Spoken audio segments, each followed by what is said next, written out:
Hi everyone, this is Asad Kothari and we are studying for business AS levels और हम पढ़ रहे हैं chapter number 23 and this is 10th class of chapter number 23 जिसमें हम discuss कर रहे हैं last section of this chapter production methods.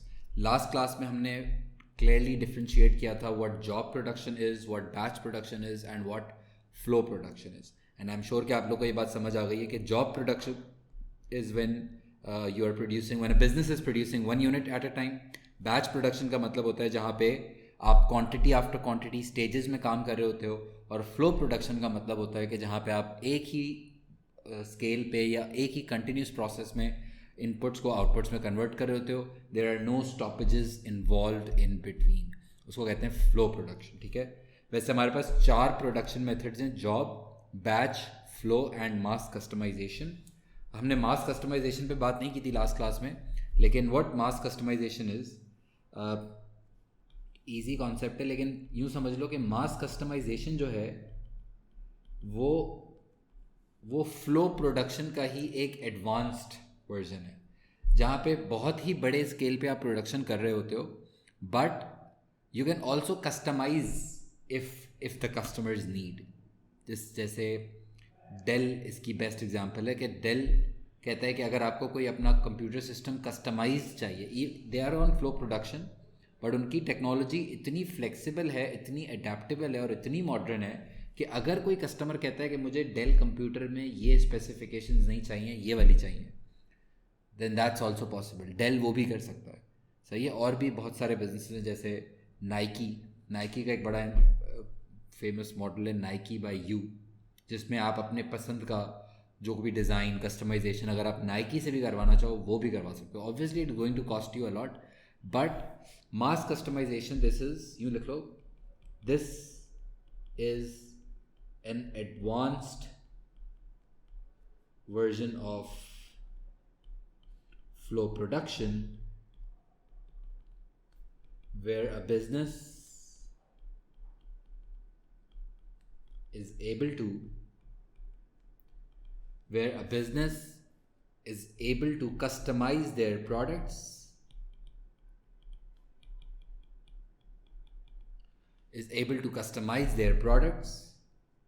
even on a flow production line, like they are operating on a very large scale, but अगर कोई customer कोई requirement लेकर आता है, कोई चेंज लेकर आता है, कोई कस्टमाइजेशन की रिक्वायरमेंट करता है, we are able to do that. It's obviously the machinery and the equipments are fully adaptable, very modern, and ये तो फुली ऑटोमेटेड सीन है, तो बहुत ही हैवी सीन है। लेकिन मास कस्टमाइजेशन अब दुनिया में एग्जिस्ट करता है, और लेकिन मास कस्टमाइजेशन चलाने के लिए obviously you need a highly modern machinery, requirements लिख रहा हूँ, highly modern and flexible technology,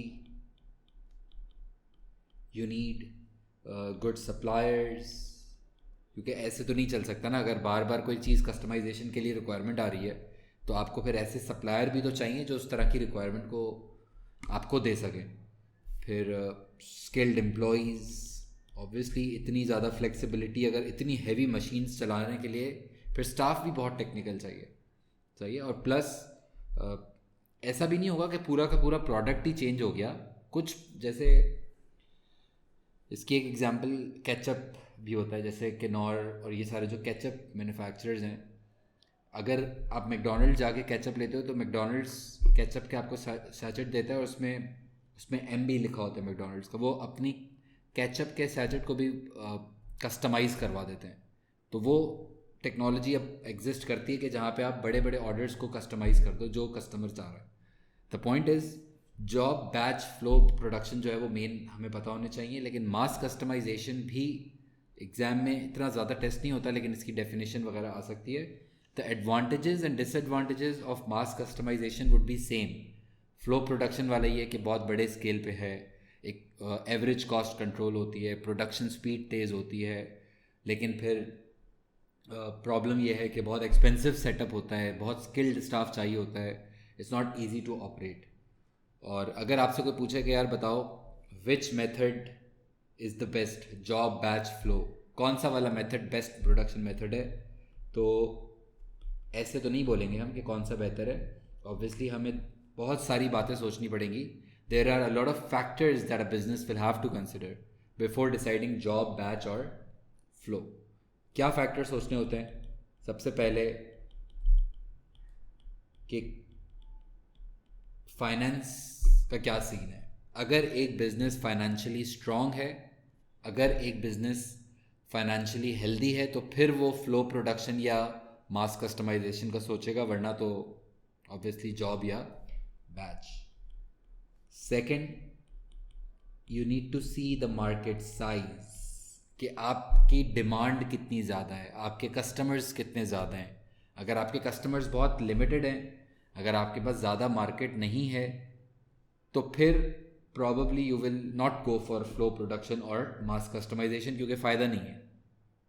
जितना मार्केट साइज़ होगा आप उस तरह का जॉब या फिर बैच प्रोडक्शन पे चले जाओगे. अगर मार्केट साइज़ ज़्यादा है, बड़ा है, तो फिर आप फ्लो पे जा सकते हो. और भी बातें सोच सकते हो, जैसे other resources, availability of other resources इसलिए लिख रहा हूँ क्योंकि पैसे भी एक रिसोर्स होता है, लेकिन पैसों के अलावा, लेट्स से अगर आप फ्लो प्रोडक्शन पे जाते हो तो आपको बहुत ज़्यादा स्किल्ड स्टाफ चाहिए, बहुत बड़ी ज़मीन चाहिए, जगह चाहिए. तो फिर अगर आपके पास बहुत बड़ी ज़मीन नहीं है जहाँ पे आप काम करना चाह रहे हो, तो फिर वहाँ पे फ्लो प्रोडक्शन शायद आप ना चलाओ. रॉ मटेरियल भी देखा जा सकता है कि क्या जो चीज़ आप शुरू कर रहे हो उसके रिलेटेड रॉ मटेरियल अवेलेबल है या रॉ मटेरियल ही नहीं है. सही. तो you also need to see what other resources you have got. सही है. मेथड्स ऑफ प्रोडक्शन पढ़ रहे हैं. जॉब, बैच, फ्लो और मास कस्टमाइजेशन का हमें डिफरेंस समझ आया. किसी एक प्रोडक्शन मेथड को हम अच्छा या बुरा नहीं कह सकते, हमें उन सब का कंटेंट पता होना चाहिए. और अगर मैं बात करूं what are the key differences between the methods of production, तो नंबर 1 जो सबसे पहला और मेजर डिफरेंस है वो है फाइनेंशियल रिक्वायरमेंट्स. मतलब कि जॉब प्रोडक्शन में जनरली आपको कम पैसे चाहिए होते हैं सेटअप करने में. सेटअप कॉस्ट भी होगी इसमें, और वर्किंग कैपिटल भी सोचा जाएगा. क्योंकि देखो, अगर आप जॉब प्रोडक्शन पे जाते हो तो वो कम पैसों में काम हो जाता है, क्योंकि सेटअप कॉस्ट भी कम है, और फिर आपको उसको रनिंग रखने के लिए जो पैसे चाहिए होते हैं, स्टॉक खरीदना है, लोगों की सैलरीज देनी है, जो वर्किंग कैपिटल है, जो डे टू डे फाइनेंस है, वो भी कम चाहिए होता है. तो अगर आपके पास फ्लो प्रोडक्शन पे जाते हो तो फिर सेटअप करना भी महंगा है, और फिर उसको सिर्फ सेटअप करना महंगा नहीं, फिर उसको चलाना, ज़्यादा स्टॉक खरीदना, ज़्यादा बड़े वेयर हाउसेज रखना, ज़्यादा स्टाफ की सैलरी का अफोर्ड करना. अगर फाइनेंशियल रिक्वायरमेंट को मैं कंपेयर करूँ तो जॉब में सबसे कम पैसे चाहिए होते हैं, बैच में उससे ज़्यादा, और फिर फ्लो में उससे भी ज़्यादा. और सेकंड मेन डिफरेंस है वैरायटी फॉर एम्प्लॉयज़, या variety of work for employees. सबसे ज़्यादा वैरायटी जो हम एम्प्लॉयज़ को दे सकते हैं वो है जॉब प्रोडक्शन, फिर उससे कम बैच, और उससे कम फ्लो. ठीक है. तो एडवांटेज के तौर पे भी देख सकते हैं. लेट्स से जॉब प्रोडक्शन में हम एडवांटेज लिख सकते हैं कि there is a wide variety of work for employees, and in flow production it's a disadvantage because the jobs are very boring for employees in flow production. इसके बाद variety of products for customers. ये मैं आपको overall differences बता रहा हूँ कि job, batch, flow में मेजर डिफरेंसेस क्या होते हैं. एक फाइनेंशियल रिक्वायरमेंट का डिफरेंस है, सेकंड एम्प्लॉयज़ के लिए वैरायटी का डिफरेंस है, थर्ड कस्टमर्स के लिए जो आप ऑप्शंस दे रहे हो. जॉब प्रोडक्शन में आप बहुत ज़्यादा ऑप्शंस दे सकते हो, बैच में भी बहुत ज़्यादा ऑप्शंस दे सकते हो, but obviously less than job. लेकिन फ्लो में फिर बहुत ज़्यादा ऑप्शंस आप कस्टमर्स को इतने ज़्यादा ऑफर नहीं कर सकते हो. कर तो सकते हो लेकिन बहुत, जैसे कोका कोला जो है वो स्प्राइट भी बनाता है, फैंटा भी बनाता है. प्रोडक्ट वैरायटी एग्जिस्ट करती है, लेकिन फिर वैरायटी लिमिटेड होती है. बैच में तो ये ना कि आप हर बैच के बाद कुछ नया कर सकते हो. जॉब में तो every job is a different job. Flow में रिलेटिवली फिर वैरायटी कम हो जाती है. Fourth difference is the speed of production. Production speed में भी बड़ा डिफरेंस होता है, क्योंकि जॉब में प्रोडक्शन स्पीड या प्रोडक्शन टाइम स्लो होता है, बैच में उससे थोड़ा फास्ट होता है, और फ्लो में तो सबसे फास्ट होता है. स्पीड ऑफ प्रोडक्शन की अगर मैं बात करूं तो फ्लो प्रोडक्शन में स्पीड सबसे ज़्यादा होती है, बैच में उससे स्लो, और फिर जॉब में उससे भी स्लो. और फिर एक और डिफरेंस होता है एवरेज कॉस्ट ऑफ प्रोडक्शन, जिससे रिलेटेड ये वर्ड हम पढ़ेंगे अभी नेक्स्ट चैप्टर में, नेक्स्ट चैप्टर में. Economies of scale. Job production में एवरेज कॉस्ट ऑफ प्रोडक्शन सबसे ज़्यादा होगा. क्यों? क्योंकि एक वक्त में आप एक यूनिट बना रहे होते हो, और जब आप एक यूनिट बना रहे होते हो तो डेफिनेटली फिर वो आपको चीज़ महंगी पड़ती है. जबकि आप बैच और फ्लो में जब जाते हो तो आपका एवरेज कॉस्ट कम होना शुरू हो जाती है, क्योंकि वहाँ पे आपको बल्क परचेजिंग डिस्काउंट्स और कॉस्ट बेनिफिट्स मिलना शुरू हो जाते हैं. सही है. So these are the major differences between job, batch and flow production. Exam में क्वेश्चन आ सकता है, एडवांटेज डेफिनेशंस आ सकती हैं ऑब्वियसली, एडवांटेजेस एंड डिसएडवांटेजेस आ सकते हैं of different methods of production. तो हमें ये पता होना चाहिए. और ये जो एडवांटेज डिसएडवांटेज है ना, वो तुम लोग यहीं से निकाल सकते हो. जैसे अगर एग्ज़ाम में आता है advantage of job production, advantage of job production, तो आप इसी में से निकालो.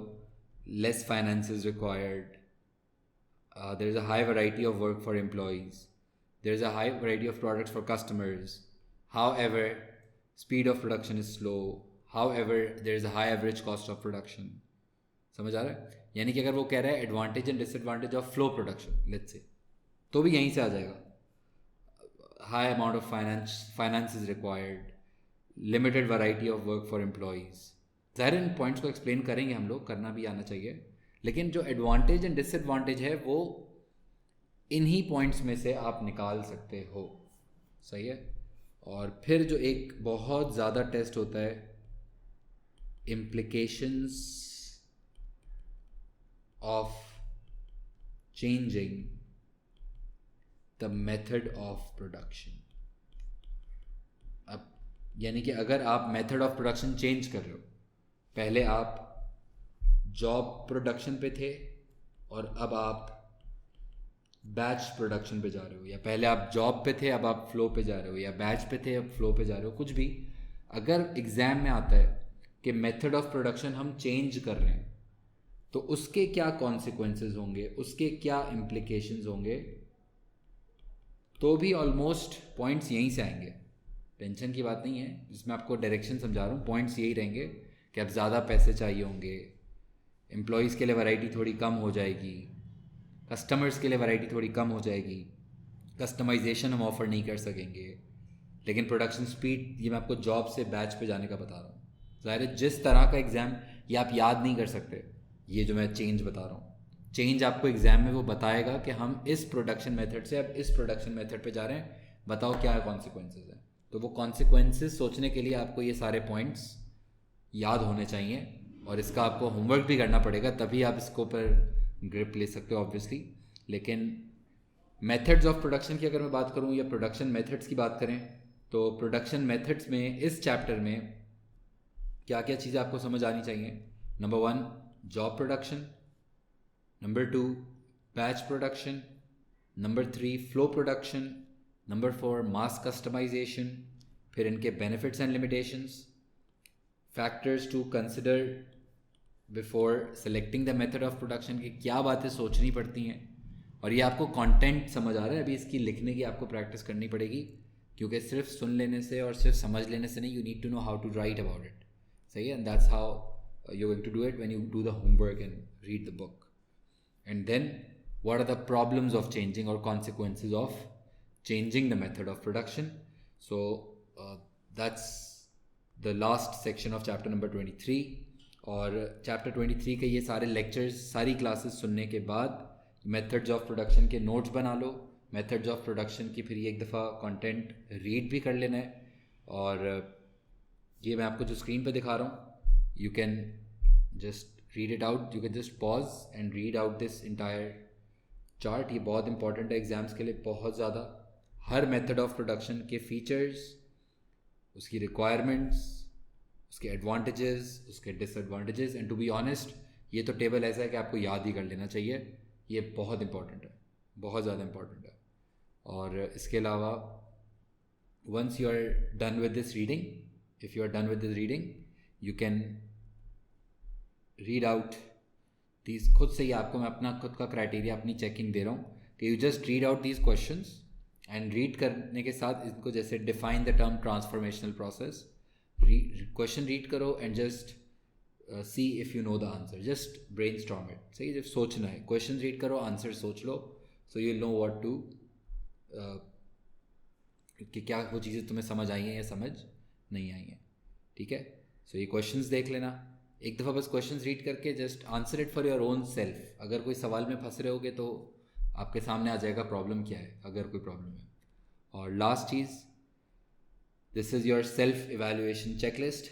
Once you are done with everything, once you are done with all the lectures, ये वो चेकलिस्ट है जो आपकी बुक में है. और मैंने आपको यहाँ स्क्रीन पे इसलिए दिखा दिया कि आपको ये सारी चीज़ें खुद ही से जैसे अपने आप को चेक कर लो कि do you know all of these concepts from chapter number 23. सो ये चेकलिस्ट आपको हेल्प करेगी कि चैप्टर नंबर 23 में क्या आपको सारी बातें पता हैं, या अगर कोई ऐसा कॉन्सेप्ट है जिस पे वापस से आपको रिवाइज करना है तो वो चीज़ सामने आ जाएगी.